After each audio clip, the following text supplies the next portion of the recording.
Hey everybody, welcome to The Rundown. I'm Jeff Knepper with Integrate Live, and you might be noticing I'm missing my partner, Alan Ray. You would not possibly believe this, but Alan's having some technical issues, and we're struggling to get him into the session right now, but we'll see what happens. Hey, I'm joined by Dave with Phoenix Contact. Good morning. Hey Dave, how are you doing, sir? Doing well, thank you. We've got Ken from Canary.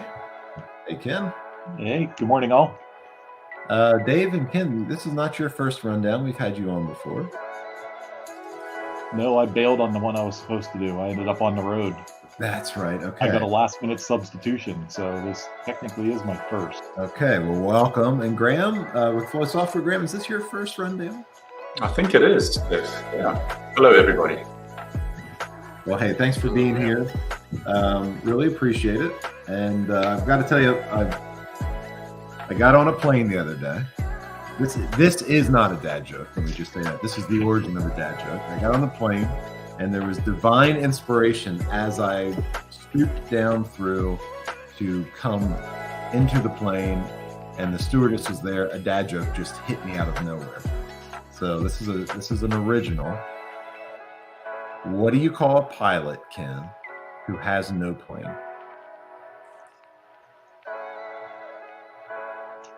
I don't know, you got me. You call him a cab. Oh, yes. All right, look, here comes Alan. We got him in, and we'll be ready to start. Let me just do some shuffling here. Let's highlight you guys. There we go. Hey, Alan, you're muted. Welcome. That looks like a cell phone angle. Yeah, it's great, isn't it? Yeah, you figured it out though. Here, how about if I change my? Oh, that's much better. Oh yeah, It's perfect. I don't know what to tell you. Well, that's all right. We're glad you made it. Everybody on LinkedIn, thank you so much for joining us. Hey, I will be monitoring the chat on LinkedIn, so as we're having our discussion, please join us with questions. If you would, help me out. Just make sure I'm getting my comments coming through. Go ahead and just shout out, say, hey, tell us where you're from, tell us what industry you're in. Today's conversation is going to be all about analytics. It's going to be about how we do analytics on the edge, how we take that and do that also in the enterprise. Why would we consider doing this? What are the pitfalls? What are our experiences? About we just kick it off. Just curious to the group. Why don't we start off with just a general conversation? What on earth is analytics? When you hear the word analytics, what does it mean? How do you hear it used? What's the actual definition? Who wants to kick us off?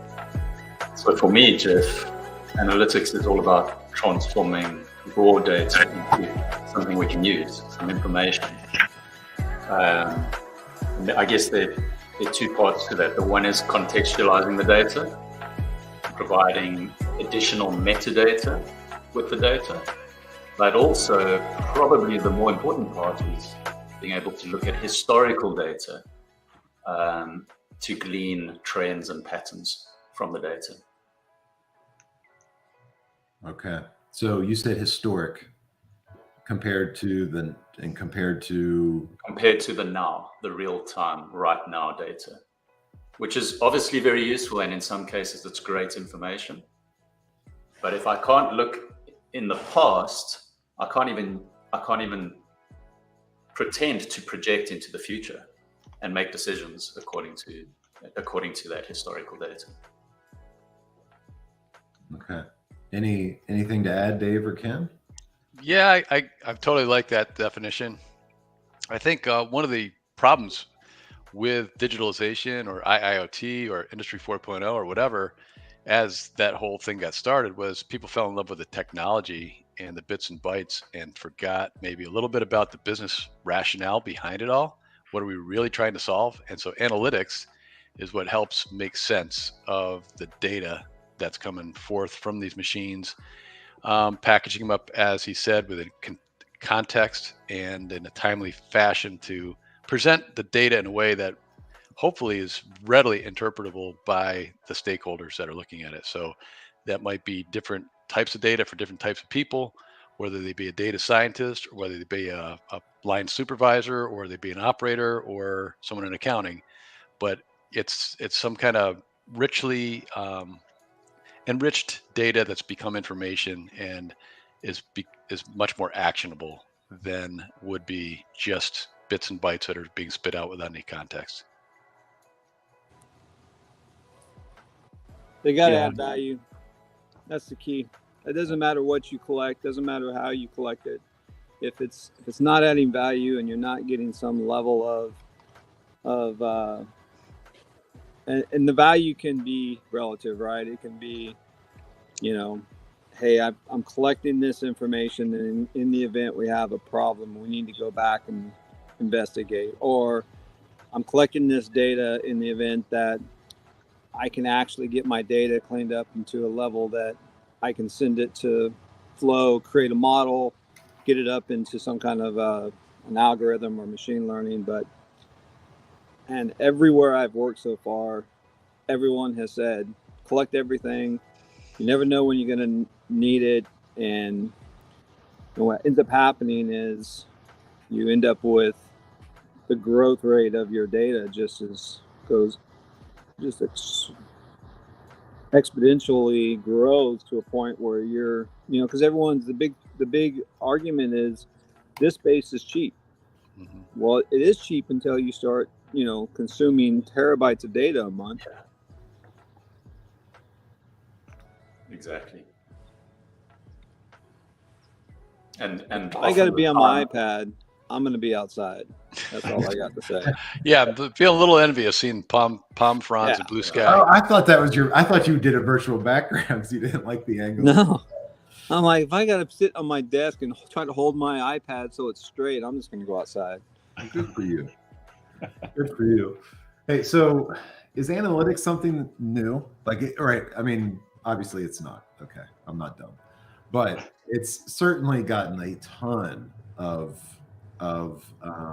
conversation going in the last 5 years, 6 years. Graham, you and I have conversations a lot about the 4 different types of analytics. And you've sat through a conversation I've done before when we were in Alaska together on the different types of analytics. Graham, can you put you on the spot a little bit, but you probably have it steered into your memory. I'll pick up any pieces that you don't. What are, for the audience, when we talk about analytics, break it down into the 4 different types, if you don't mind. Sure. So we start with descriptive, right? Descriptive analytics right at the bottom. Yep. If you're thinking of a pyramid, where your raw high resolution data is coming in, and your descriptive layer of analytics is really just telling you where you are now, but typically in a contextualized and summarized form. Okay. The next layer, remind me what we call it, Jeff? Diagnostic. Diagnostic, right? Thank you. So then we have diagnostic, which is looking at that descriptive layer and starting to get a little bit more information about why things are the way they are. Why did we have this breakdown? Why have we suddenly produced so much more than we did last week? So being able to ask those questions and get answers from the information that you've got in front of you. And we've been, I guess maybe just a point I'd like to bring in here is descriptive and diagnostic analytics have been happening for decades, right? Ken, from the historian side, right? The first historian you ever saw was probably a chart recorder. Probably, right? Yeah. Yeah. So there's your descriptive. What has happened? I can visually look at it and it tells me what's happened.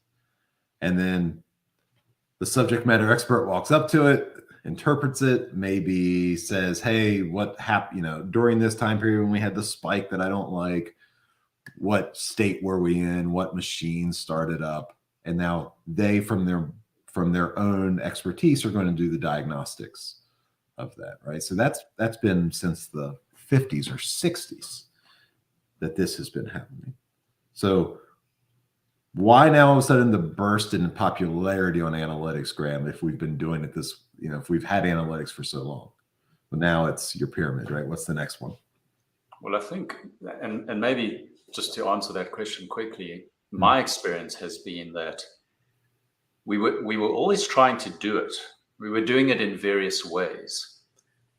But then we started building the technologies, and this goes back 30, 40 years, to start actually storing high resolution data. And I mean, Canary is a very good example of that. I think Canary's over 35 years old.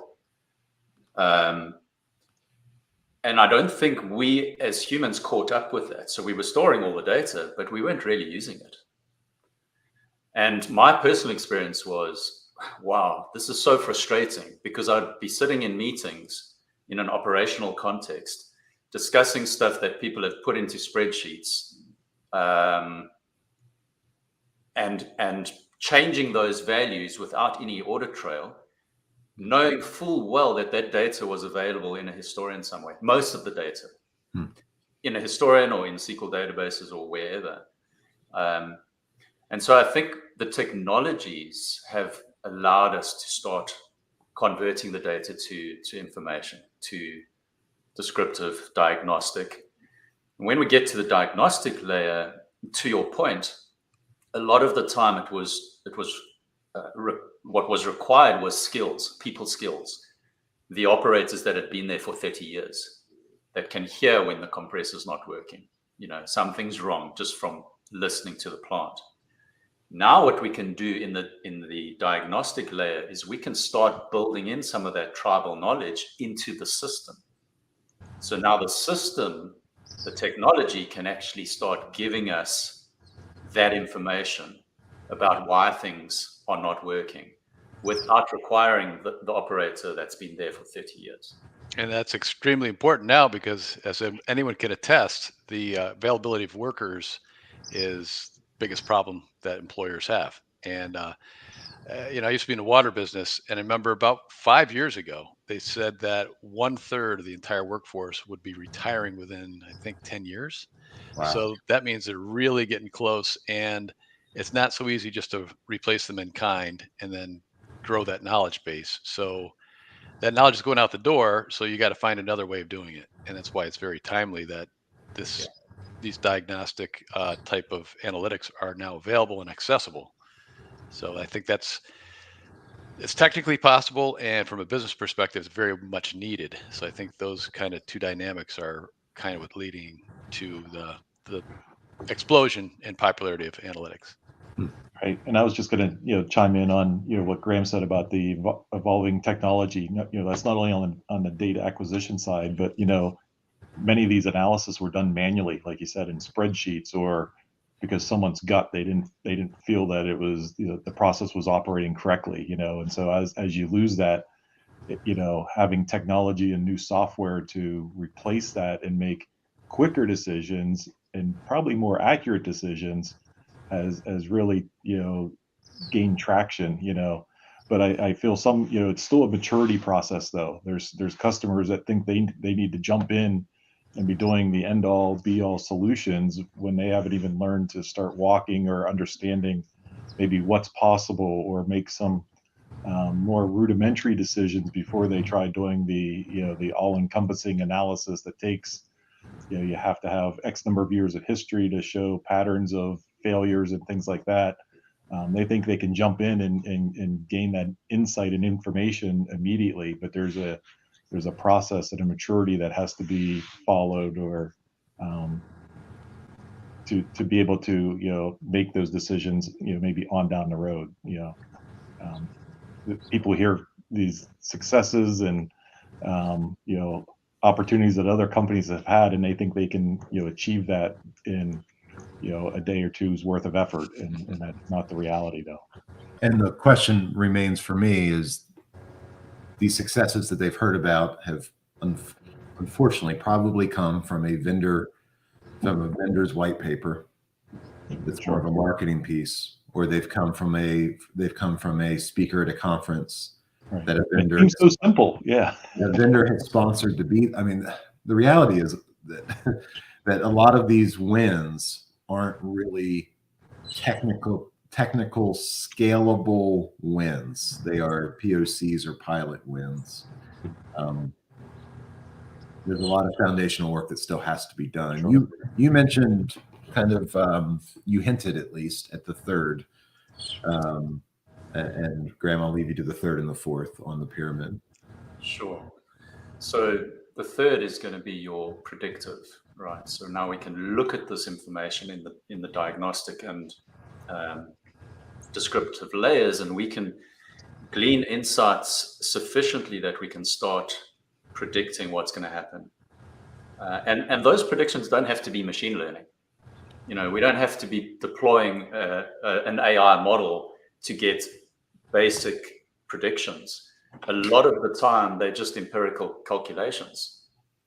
Even in a biological process, potentially, there's a mathematical model that we can use to predict from where we are right now to where we will be in a day's time or 2 days' time or whatever the case may be. So predictions, people must realize it's not just AI, and that we can build those predictions. Or I like to use the term projection rather than prediction, because prediction pulls that whole AI thing into the conversation. And when you talk about projecting a KPI or a piece of information into the future, it just abstracts from the AI stuff. That's not to say that the machine learning and the AI stuff is absolutely very powerful, and it's coming and it's getting much easier for us to implement and use. And I'm really excited about where that's taking us.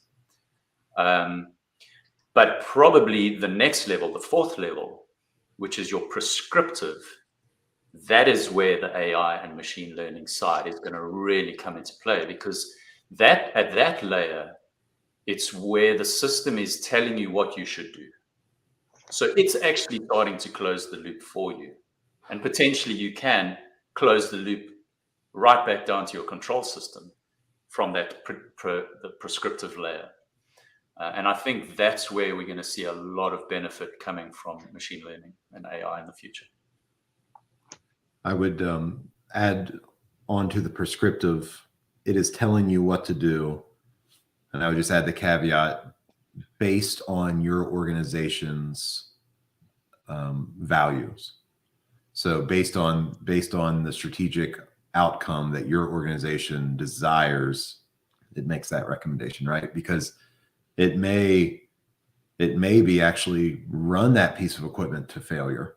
Even though, yes, I know it's going to fail. And so it would tell you not to, but for whatever reason, maybe the customer that you're producing for has possibly repair. You may not want to go offline for that reason. So yeah, I've put a small little video out that I did a couple months ago about prescriptive and just how far we are away from being able to do that, simply because of the number of data sources that we have to be able to coalesce in order to understand how to make a decision based on our strategic objectives of our organization. And this is, in an industrial manufacturing world, this is touching 10, 12, 20 different data sources in order to be able to generate those types of decision making.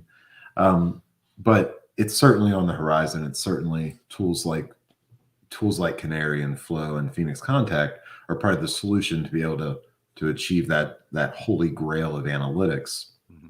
And right, this is when that dream of a lights out, a dark factory, right, could actually maybe be in our lifetimes. All right, so let's talk a little bit about. Yeah, I've got a question before we move off of 3. Yeah. As far as predictive, like, what have you seen percentage-wise, rough order of magnitude of companies that are actually trying to use it or even able to use predictive analytics at this point?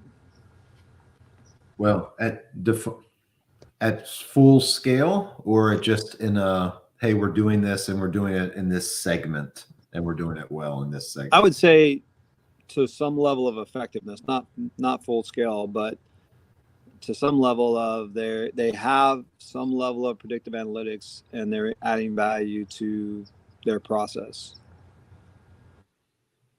I think we see it quite a lot, Ellen. The simplest form of predictive is just regression analysis and projecting that forward. Best fit lines, you can do that in Excel, for example. So I think there are a lot of people that are doing it. We're seeing in Flow, we're seeing people operationalize it in Flow. So they will configure those projections going forward, templatize it, and roll that template out. So we definitely are seeing an uptick in people wanting it and being able to implement simple forms of it. And to further that, knowing that you don't need AI or ML necessarily to do projections or predictive, we are starting to see that quite a bit as well. Now they're admittedly they're not scaled all the way to the max. They're kind of pilot projects, but they are bearing some fruit, and it's interesting to see, and it's going to grow like crazy. So, but you need a lot of data to train those models, and that's where we're getting to with some of these solutions that we're going to talk about today. Is how do you acquire that data? Where do you store that data? How do you manipulate that data and share it in a way that makes sense to all the stakeholders? And a couple other things that Jeff, you mentioned where you talked about, is this in line with the company's values? And then earlier we talked about institutional knowledge walking out the door. And so you've got everyone from the operator level, the very, very front line person operating a machine or process, all the way to the executive level. Everybody in that whole chain is really a key part of assuring success. And then to help assure success, getting back to analytics, I think it's really crucial that you present the data back to the different stakeholders in a format that they're readily comfortable with. So if it's a frontline operator, can you get that back onto their HMI in some way? That's right in front of their face. It's an HMI they're used to using anyway to say, okay, the part passed or it failed. Now all of a sudden it tells them some additional analytical type data that they can say, oh, okay, I understand how the energy was impacted by that last machine part that went through this machine. And likewise, maybe it spits it out to some kind of report that would go to accounting, who's paying for the energy for that machine. So these analytics, as they're generated, if they can be shared with the right stakeholders in their world that they're comfortable with, the workflow they're comfortable with, that's going to really help assure success. Yeah. And not just the stakeholders from a human interaction point, but the other applications, exactly, the equipment that needs it as well, right? So absolutely. I think someone already said it, closing the loop. Yep. To the audience, posted a question. Hey, anybody seen any success, whether at scale or not, in your own world on predictive? Drop it in the chat. Let us know if you're. Give us a thumbs up if you're seeing success. Give us maybe a use case of where you've seen it inside your organization if you're able to talk about it. All right, so the role of edge devices. Dave, obviously PLC Next is what Alan and I like to call, and I think maybe internally you guys do too, the PLC of the future, or not your pappy's PLC. What does this next generation of PLC or edge device enable us to be able to do? And how have you and what can Canary or Flow do with PLC Next that maybe they couldn't do with a traditional PLC? Good questions. And I always reflect back to the old automation pyramid that we all well know. Probably most people in the audience are very well familiar with it. You got your very bottom level, like the sensor level, and then you go up to maybe a PLC level, maybe a SCADA level, then keep going on up that chain to manufacturing execution systems, ERP systems to the top of the pyramid. And that was a fantastic model for the last 40 years to really help us automate and maximize effectiveness of our production environments. But it was never, I think when that model was first formulated, there were two things that were never really foreseen. And they both have to do with data. One is the primacy of data, how important data would become. If you look at the biggest companies in the world today that weren't even around 25 years ago, the Alphabets, Googles, and Facebooks, and Apple, and Tesla, all these, data is really the currency that's made them what they are. And any company now, I would argue, has got to recognize the value of data and handle it as efficiently and share it as effectively as possible. The other side of that is the other thing they never thought about was cybersecurity back in the day. Yeah, it was security by obscurity. Nobody knew about PLCs or serial protocols running around that nobody understood. Then all of a sudden we got into Ethernet and the internet got attached. And now obviously cybersecurity is vitally important. So, there's newer architectures besides that pyramid. And PLC Next fits very well into these newer architectures to really share data easily and securely. Um, am I able to share my screen for a second, Jeff? Yeah, absolutely. Okay, I will try to do that. I'm going to share a screen. Sharing is easy as with 2 monitors. Okay. Let's see, entire screen, and I'm going to go to this one. It's always fun to have a new platform for. Yeah. Can you see my screen? Yeah. Hold on 1 second. I'm gonna just change it around so that we can. There you go. That you can see my screen. Okay. Excellent. This is something for our website, plcnext.help, and then there's some other stuff up there you might be able to see. But what I like about this is it just shows kind of conceptually what we're trying to do. So you've got a piece of hardware. That's the PLC hardware itself. You'll notice up here on this side, cybersecurity is a vital consideration. We have TPM chips in there. We built it in accordance with IEC 62443 OT cybersecurity standards. So we want to make sure that that's covered, and that is. So then on top of the hardware, we have Linux with a real-time operating patch. So the Linux is what gives us a high degree of openness, and that's really what's facilitated easy communications with a bunch of ecosystem people out there. And that's really what it is today, is people are saying we want a more open world.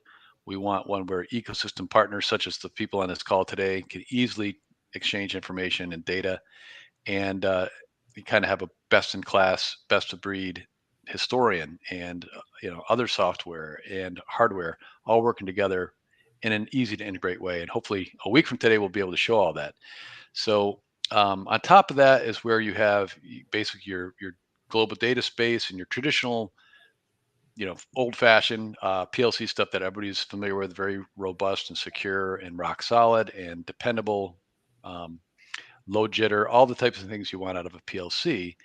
But then you see over here that you've got all these bridges across to more modern environments that people might want to run. So Python, Java, different things like this. So you've REST APIs, and you have different ways of calling data back and forth between this.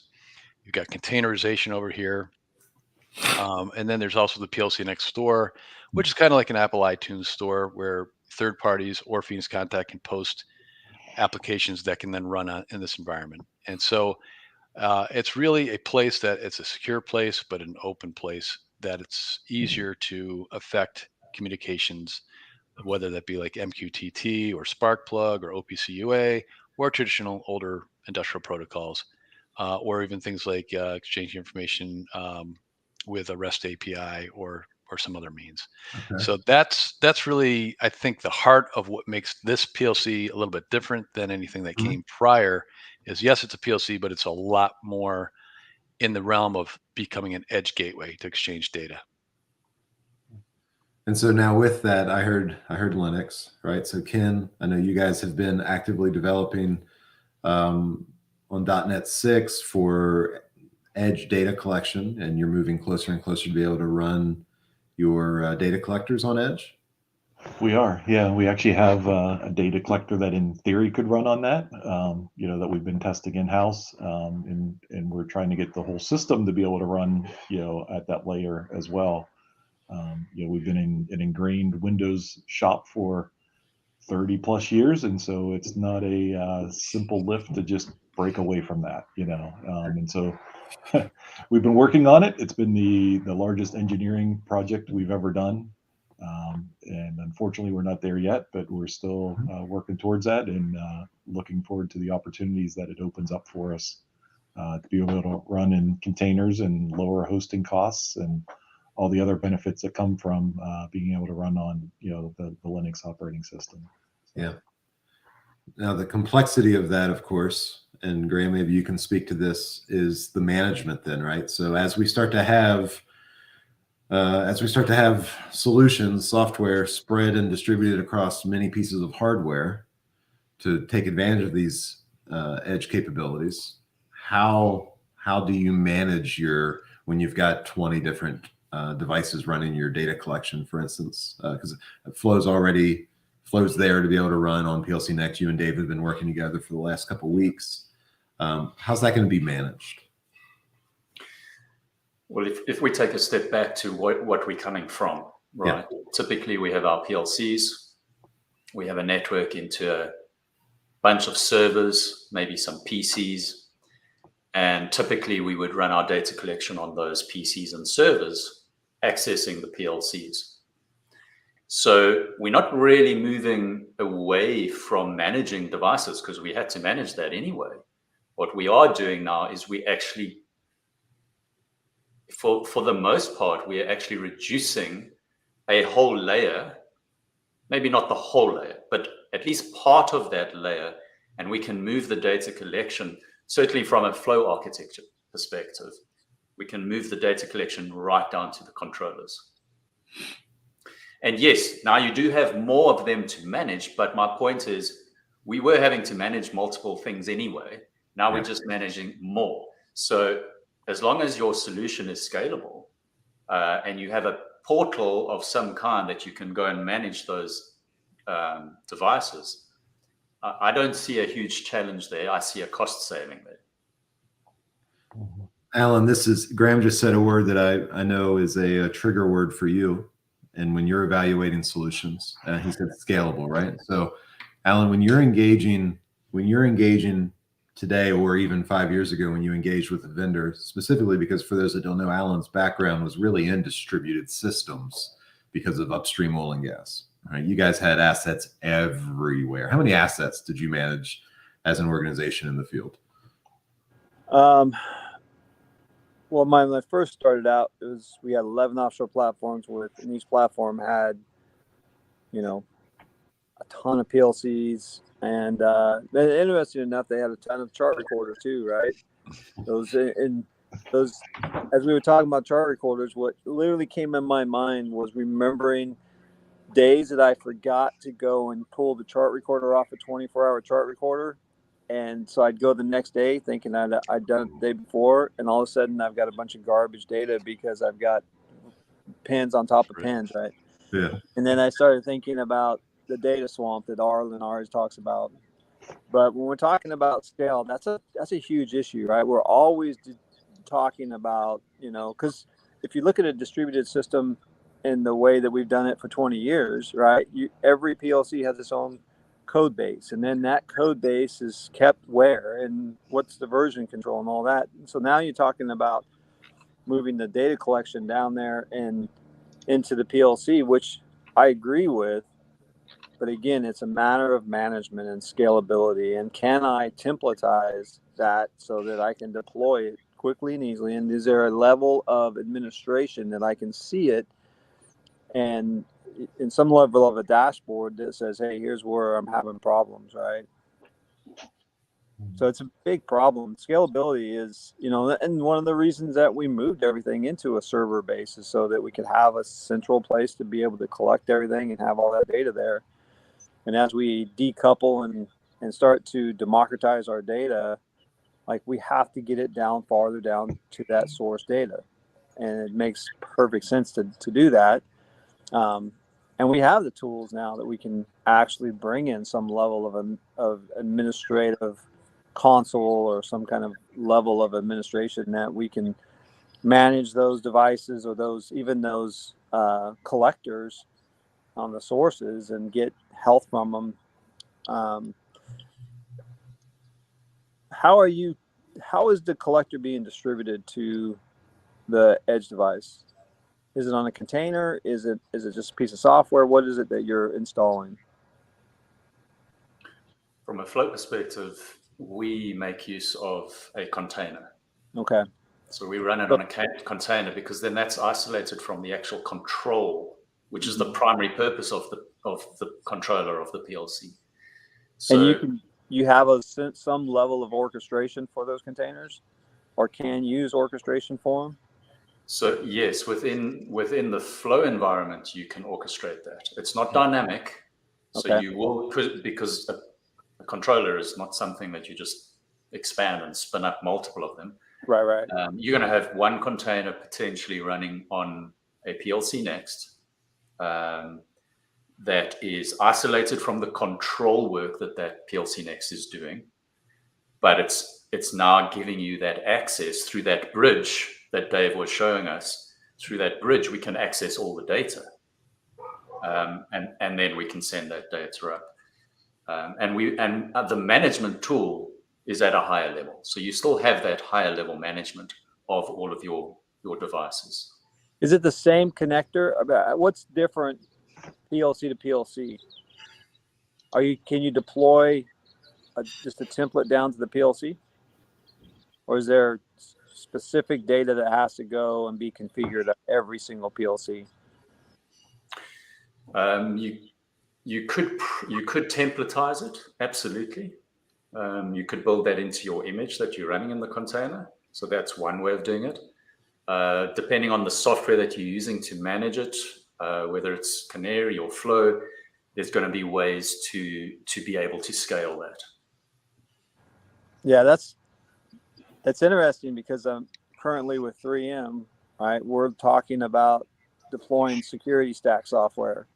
Well, now all of a sudden you run into a problem where, it's like, okay, do we deploy it on a VM? Do we deploy it on its own server base, what have you? But then you start talking about the complexity of trying to get hardware to globally, right? How do you get hardware to Brazil?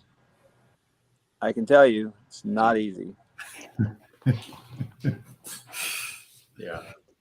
And I think there's definitely a move away from the OT side having a lot of server-based hardware on site. Mm-hmm. They just don't want to manage it. They don't have the skills to manage it. But we still need to get to the edge to get the data. Yep. To contextualize the data before we start sending it out. And this gives us that capability, which is what I'm quite excited about. Yeah, so from a security standpoint, if I can put my collector on the PLC, then I can publish that out via Sparkplug B, meaning that I now have all my incoming ports are locked down. I'm outbound only. I'm encrypted. It's TLS enabled.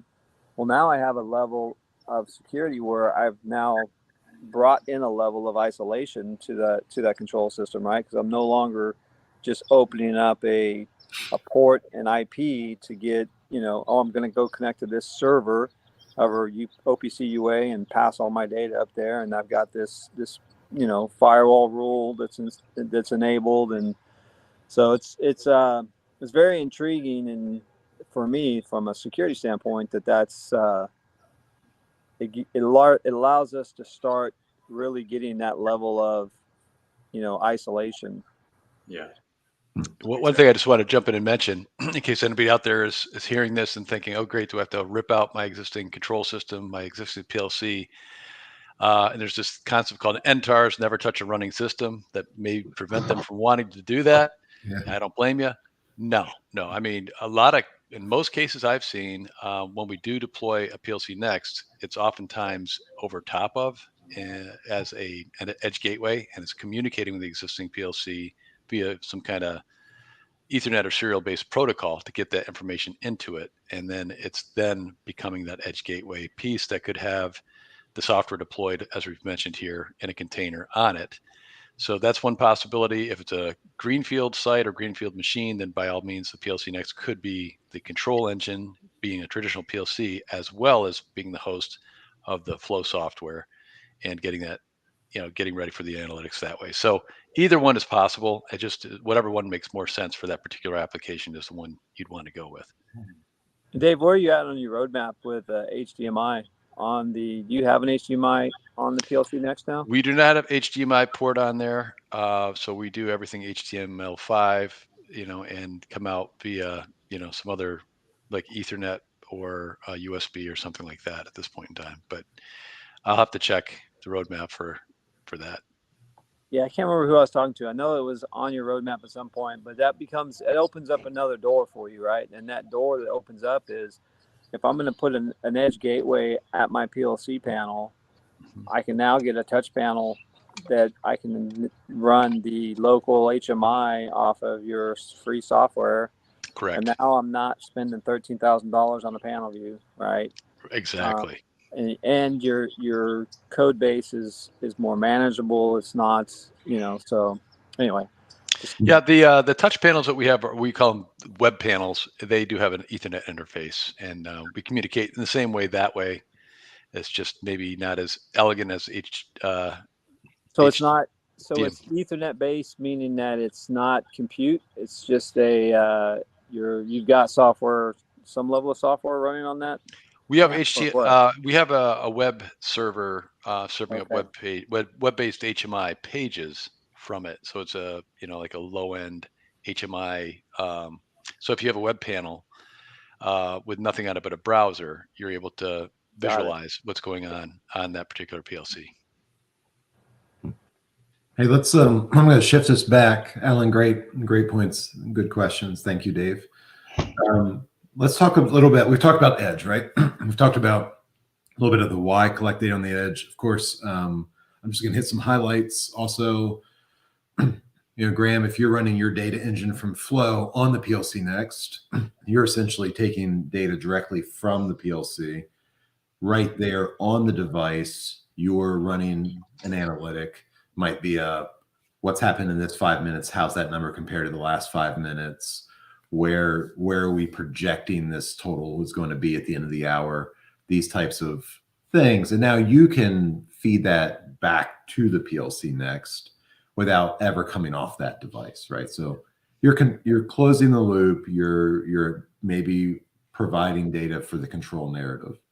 But let's talk about now we've come off. So now we're doing the data logging. We're using it as we need it on the device, but we're also now sending it off device up to the enterprise for wider spread decision making and further analysis, right?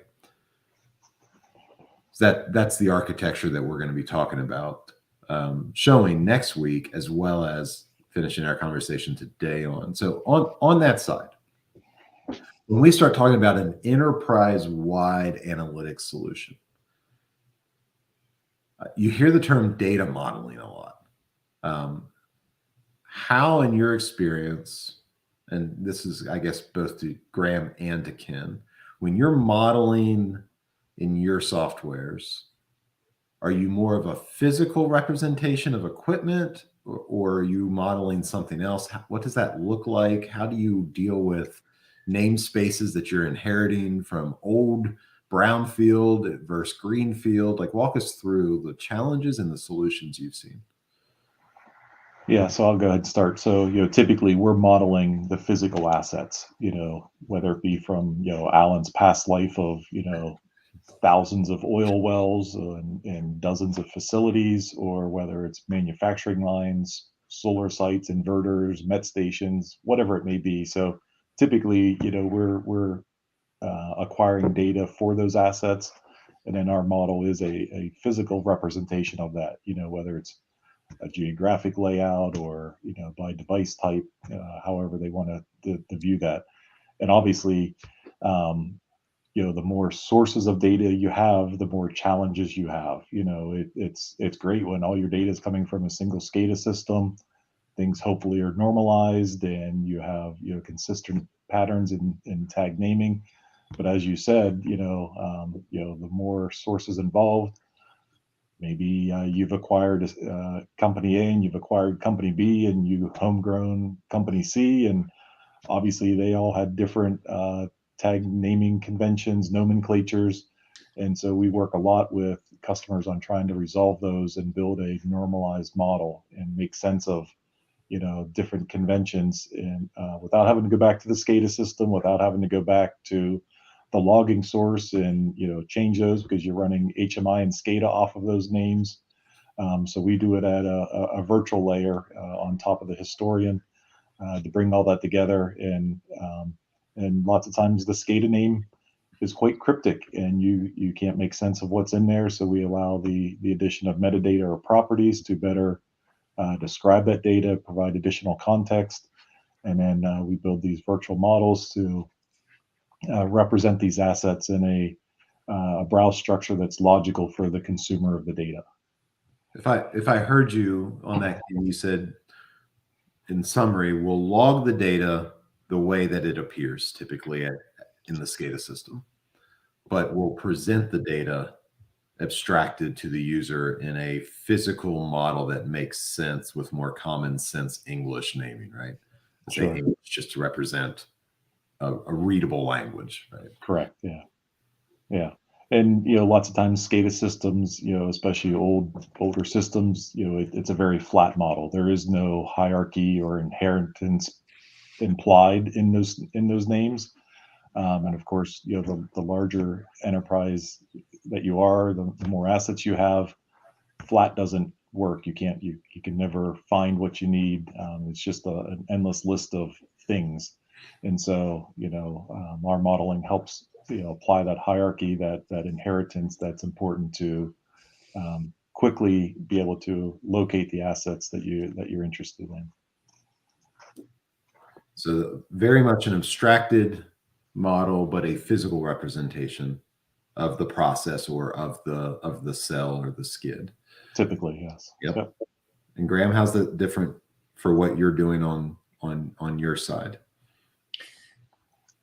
Not very different. I think Flow has a very similar philosophy. So there's a abstraction into we call it an information model.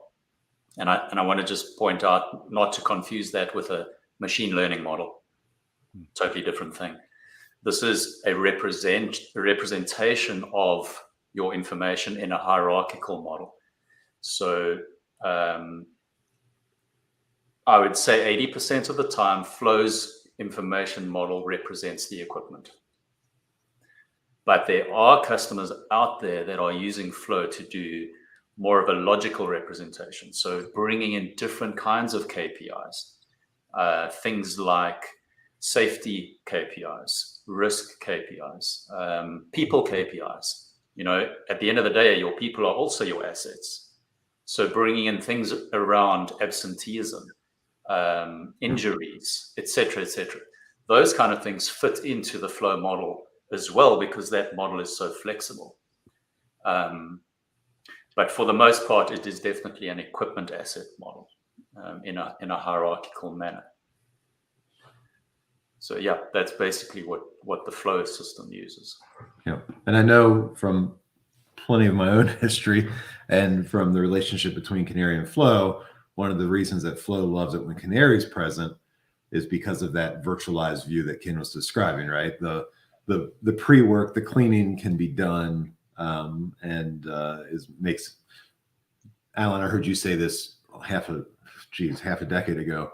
If we handle data quality initially, everything downstream wins, right? Well, it's the same thing if we handle modeling early, everything downstream wins and becomes faster and more efficient, right? Yeah. So the analogy I like to use there is, if you look at data as, at the source, it's a trickle into a stream. The stream goes into a river. The river goes into the ocean.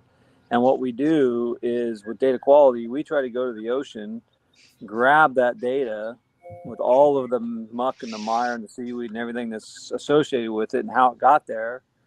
And instead, if we will just go back to that source and be able to get the data before it even goes into the stream, you don't have to do much at that point. You've got good quality data at that point. What a great analogy, and what a great segue to kind of the last talking point that I think we should end on, guys. From an analytics perspective, and so I'm just gonna, if it's okay, I'm just gonna set the stage from my knowledge, supplement where I'm short. Canary has the ability to take these assets that have been modeled, and to our audience, you're going to see this next week on the live demo, same time. You'll want to register from the integratelive.com page. It's a Zoom webinar. So Canary is going to show how to take these assets that have been represented and do some really cool analytics based on those assets. So, hey, I have a group of 12 assets. What's my average across all 12 assets for the last hour? What's the standard deviation of this of these asset-based calculations? You're going to see flow to analytics that are taking that and then doing more with it. Let's talk though about where this analytic work typically lives, because there's been this big push that the solution to doing analytics for the enterprise is take the data at the edge, push it up to a data warehouse or a data. They've gotten very clever in their naming now. If you don't like a data warehouse, take it to a lake house. If you don't like it in a lake house, take it to a data mart. Right? Like if you don't like a lake house, a data mart, or a warehouse, let's just put it in a lake. You said water, Alan, so it made me think about it. How about the swamp? Are we going to put it in the swamp?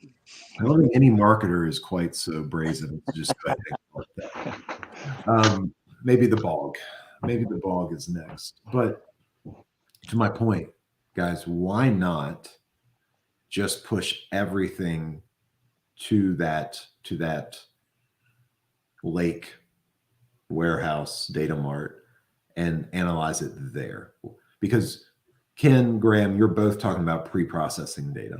You're both talking about taking raw data, pre-processing it, and then distributing it. Why do it in your systems? Why not just get everything to the lake and do it from there? So Jeff, I'm gonna flip your question around here. I'm gonna ask you, what is the goal of putting it all up in the cloud? What is the goal of that? What are you wanting to achieve by doing that? Beyond the business model and the billings of putting it all in the cloud. Yeah.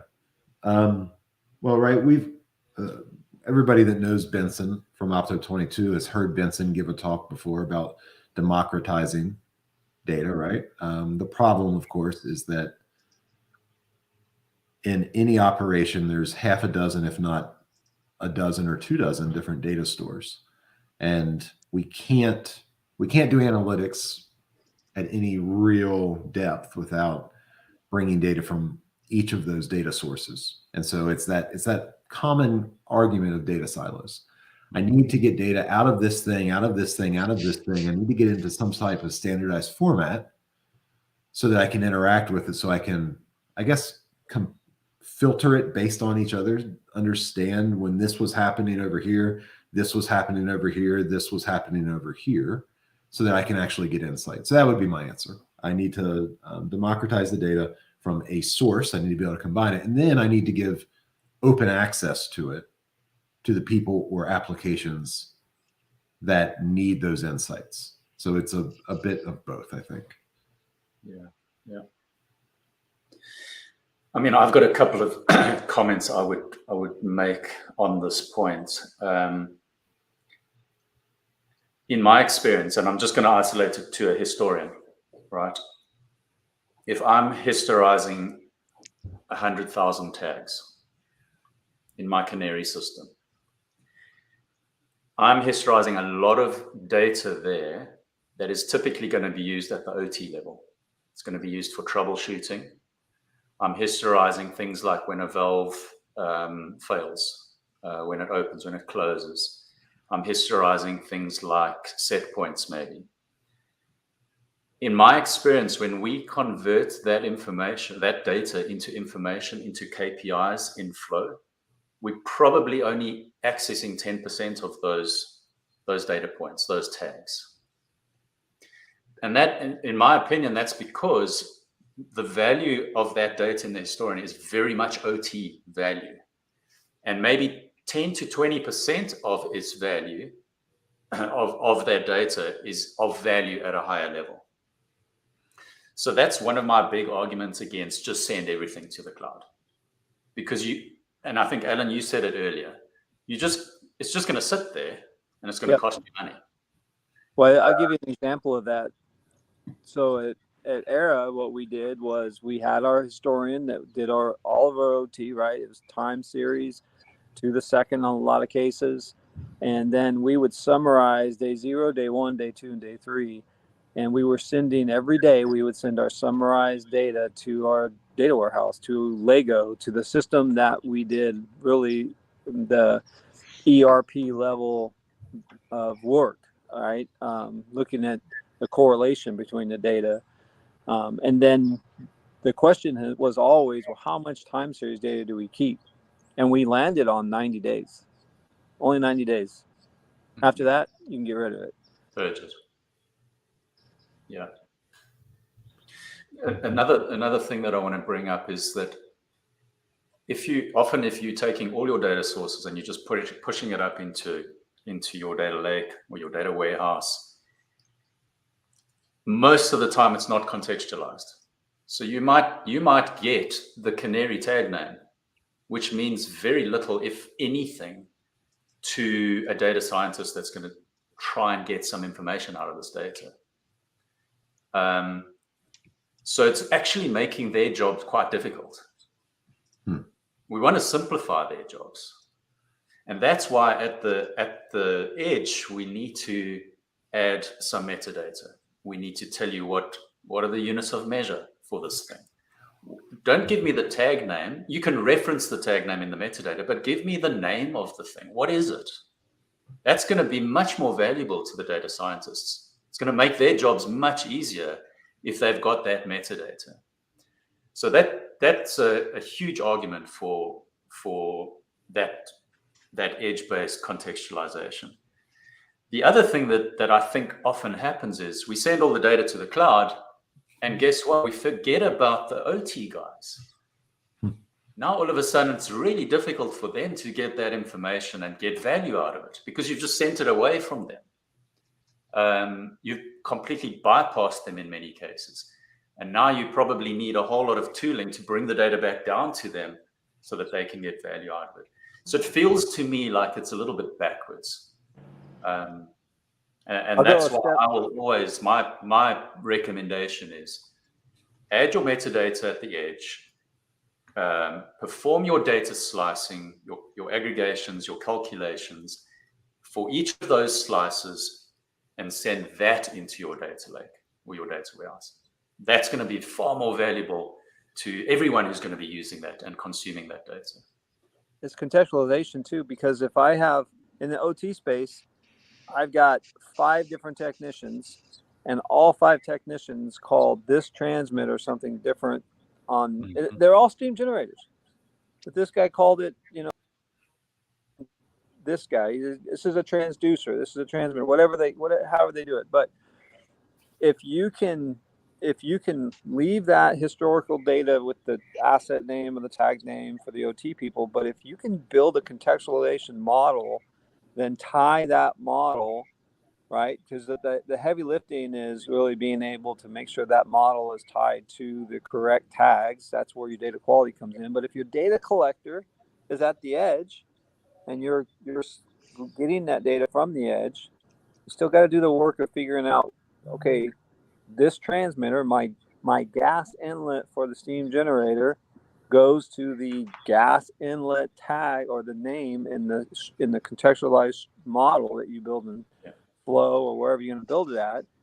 But then once you have those links connected and you have a model of a steam generator, and every steam generator you have in your system is, at a contextual level, they're exactly the same. You go look at the reference tags, they're a disaster, right? The names are terrible, but you get that contextualized, consistent model of a steam generator. The gas inlet's gas inlet, the air inlet's the air inlet, the steam pressure, steam temperature, all that stuff is equalized or contextualized at the model level. Well, now I can do all the analytics I want because I can go and say, I need to look at the process of my gas on all my generators to find out which generator is causing me the most, revenue loss or cost of company. Oh, well, this generator here is running at 60% efficiency. Well, go fix it. But you don't know it if you're not looking at it, or you can't see it, right? Yeah. That's right. And Alan, with that, you've wrapped us. Wow. Way to Dave, go, Alan. I did Ken. want to tell you I got into a giant fight with my wife this morning. Oh no. Why I was late. Terrible. Well, we started arguing about what's the greatest vowel. I won.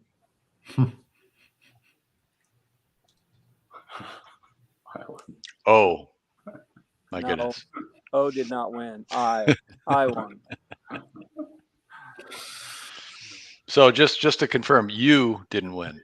Yeah. No, I Okay. won. Yeah. Okay, gotcha. Yeah.